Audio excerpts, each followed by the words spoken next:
Welcome back to Forgotten Hollywood. Looking back on the last year of the best and worst movies, something occurred to me that I really should have seen before. This would be my theory as to why superhero movies marketed to women are not capturing the attention of women. There is a lack of strong, capable men. Think about it. Who is the new star of Star Wars? Rey. The new star of Indiana Jones? Helena. Iron Man is now Ironheart. Thor is now Lady Thor. Superman is Supergirl. Batman showed up by Wonder Woman, and so on.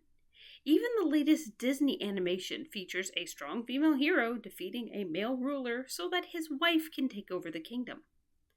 Of course, there are male heroes. There is the 80-year-old Indy, the 80-year-old Batman, the grumpy old Luke. You might see a pattern here.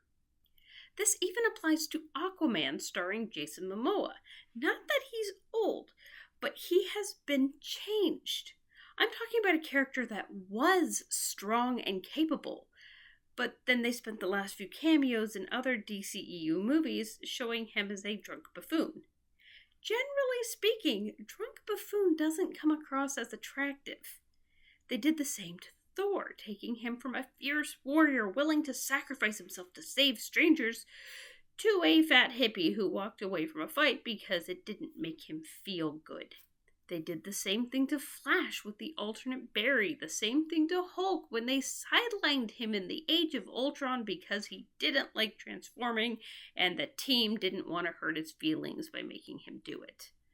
For the record, holding back your super weapon until your side is getting beaten is a tactic used by no military leader ever. They took these superheroes, stripped them of their masculinity, and either made them into unattractive sops, the butt of every joke, or both. It was the creation of Captain America in reverse, and we're told it's supposed to be better when the hero gets beat up in back alleys so he can be rescued by someone less feminine than he is. And people wonder why these movies are failing. Now, are there women who like seeing strong women, weak men, and that's their ideal movie? Yes. I went to college in Portland, Oregon. I met them. Is this the standard? No. As a comparison, let's look at a promo shot for an action star from the 1950s. Now let's put it next to some promo shots of modern action stars. Who do you want to come to your rescue? Every woman I ever gave this choice to picked Clint Walker from the 50s, without fail. And I'm still disappointed that no one ever cast him as Superman. The man was 6'6" and built like a brick wall. It was such a missed opportunity. Now, let's take a look back to when comic book movies were good. Back to some of the earliest ones. Christopher Reeve may not have looked like Arnold, but he was both believable and likable. Two things a lot of modern heroes are lacking. Fast forward to the 90s and you have Blade, a dark, mature movie that worked as an action hero facing legitimate danger. Was it as family-friendly as Superman? No. But it wasn't meant to be. Some movies work best when geared towards adult audiences, like Die Hard and Dirty Harry. What these modern superheroes try to do is they start with a male fan base, then write the thing with women as the center, and then toss in a few things for the kids so they can sell toys, and the result is a confusing mess that no one wants. The thing I keep hearing is that these movies were made for women, but women aren't showing up to watch them.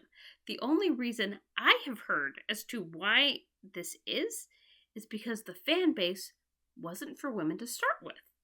This is why women are said to have flocked to Barbie, because it was an IP they liked.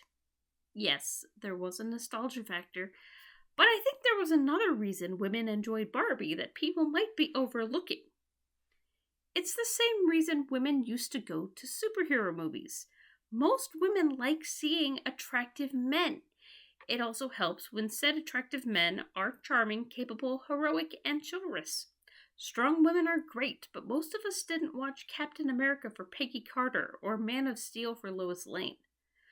Those who want their own Prince Charming tend to like characters that resemble a white knight, even if dressed in all black, like my favorite hero. When you remove all the strong males, you lose most of the female interest. To bring it back to the current box office, The Marvels has 3 female heroes fighting a female villain, while Samuel L. Jackson herds cats in space. The most interesting part of that, for me anyway, is the cute cats, which is still not enough reason for me to pay $12 to see it. Aquaman had more promise, but after seeing his bumbling cameos in films like The Flash on top of Hollywood's history for dumbing down their best heroes, I decided to join other people I knew and skip it. And for the record, I don't care if my heroes have great abs or no shirt. I care if they are heroes. A hero is someone who rides into danger because they're in need, who puts the welfare of others over things like their own comfort. A hero doesn't hide in a plane because he doesn't like fighting or become a hippie to avoid conflict. A hero shouldn't come across as moody or self-hating. They should be confident and strong. This is why I think we didn't get more of Ben Affleck as Batman or Henry Cavill as Superman, because those two don't come across as weak, really, no matter how hard the modern writers try. Both the characters and actors embody strength and intelligence. Sadly, those are things modern writers don't want in their superheroes. Thanks for watching. Who plays your favorite hero? Let me know in the comments, and don't forget to like and subscribe. Click the bell for notifications, and I will catch up with you next time.